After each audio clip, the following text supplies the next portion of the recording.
Hello दोस्तों, आज का हमारा टॉपिक है फ्लोटिंग कैरेज डायल माइक्रोमीटर, जो कि mechanical second year engineering metrology subject का एक टॉपिक है। तो आइए स्टार्ट करते हैं फ्लोटिंग कैरेज डायल माइक्रोमीटर। काम प्रिंसिपल समझते हैं कि ये किस प्रिंसिपल पे काम करता है। तो ये जिस प्रिंसिपल पे काम करता है वो है माइक्रोमीटर। माइक्रोमीटर हमने सभी ने देखा है, सभी ने यूज़ किया है। तो माइक्रोमीटर का जो वर्किंग प्रिंसिपल है उसी प्रिंसिपल पे ये फ्लोटिंग कैरेज डायल माइक्रोमीटर काम करता है।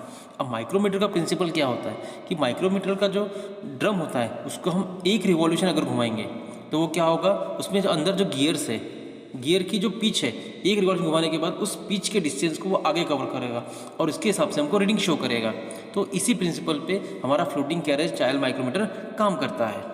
अब हम इसकी टर्मिनोलॉजी समझते हैं कि इसमें बेसिक पार्ट्स कौन से हैं। सबसे नीचे लगा हुआ बेस यानी फर्स्ट कैरेज, जिसके ऊपर पूरा मशीन माउंटेड रहता है। उसी के ऊपर लगा होता है लोअर कैरेज, जो कि थ्रेड के एक्सिस के पैरेलल चलता है।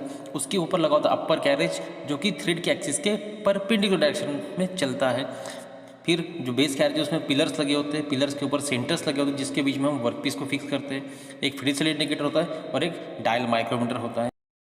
आइए अब हम जानते हैं इससे हम मेजरमेंट किस तरीके से कर सकते हैं। तो देखिए, सबसे नीचे आपको कास्ट आयरन का बेस दिख रहा है, ठीक है। बेस के बाद कुछ पिलर्स लगे हुए हैं, सेंटर्स लगे हुए हैं और सेंटर के बीच में वर्कपीस है। ये है कास्ट आयरन का बेस। उसके बाद ये है पिलर्स के बाद सेंटर्स लगे जिसके बीच में हम वर्कपीस को फिक्स करते हैं और मेजरमेंट करते हैं। बेस, इसका जो सबसे इम्पोर्टेंट पार्ट है बेस। और इस तरीके से हम वर्कपीस को लगाते हैं दोनों सेंटर्स के बीच में। और ये है लोअर कैरेज, जो एक्सिस वर्कपीस के एक्सिस के पैरेलली मूव होता है। और उसी के ऊपर फिर हम लगाते हैं अपर कैरेज, जो वर्कपीस के एक्सिस के परपेंडिकुलर यानी 90 डिग्री डायरेक्शन में मूव होता है। ये है फिडिशियल इंडिकेटर, जिसका काम है वर्कपीस को सपोर्ट करना, साथ ही साथ उसके ऊपर माइन्यूट प्रेशर एग्जर्ट करना।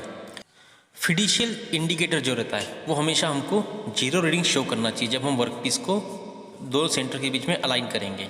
ये है माइक्रोमीटर, जो हमें वर्कपीस का एक्चुअल रीडिंग शो करता है और जिसका एक्यूरेसी 0.002 mm तक होता है। अब हमें क्या करना है, मेजरमेंट स्टार्ट करने से पहले वहाँ पे सबसे पहले एक मास्टर पीस लगाना है। मास्टर पीस मतलब क्या होता है, जिस भी थ्रेड का हमको डायमेंशन मेजर करना है, उसका आउटर डायमीटर या रूट डायमीटर निकालना है या मीन डायमीटर निकालना है, उसके डायमीटर के इक्वल हम एक वर्कपीस लगाएंगे। कहाँ, दोनों सेंटर के बीच में। फिडिशियल इंडिकेटर को थोड़ा आगे सरकाएंगे और फिर माइक्रोमीटर हमको एक रीडिंग शो करेंगे। वो रीडिंग रहेंगी reading of the micrometer on the standard master piece, ठीक है। सबसे पहले हमको एक मास्टर पीस का डायमेंशन लेना है और उस समय फिडिशियल इंडिकेटर ने हमको जीरो रीडिंग शो करना चाहिए। फिर मास्टर रीडिंग लेने के बाद हम क्या करेंगे, उस वर्कपीस को लगाएंगे जिस वर्कपीस का हमको एक्चुअल में डायमेंशन मेजर करना है मास्टर पीस को हटाने के। और उस समय फिर से जो माइक्रोमीटर हमको जो रीडिंग शो करेंगे वो रहेंगे reading number 2, that is called as reading of micrometer on the threaded workpiece. अब हमारे पास दो रीडिंग आ चुकी है। इन दोनों रीडिंग को हम एक फॉर्मूला पुट करेंगे, that is outer diameter equal to D1 plus minus R2 minus R1। अब यहाँ पे R2 क्या है, R2 है reading of micrometer on the threaded workpiece और R1 क्या है, reading of micrometer on the standard master workpiece, जो हमने सबसे पहले लिया था। इन वैल्यू को पुट करके हम यहाँ से आउटर डायमीटर हम यहाँ से फाइंड कर सकते हैं। तो ये तो होगी इसकी पूरी वर्किंग।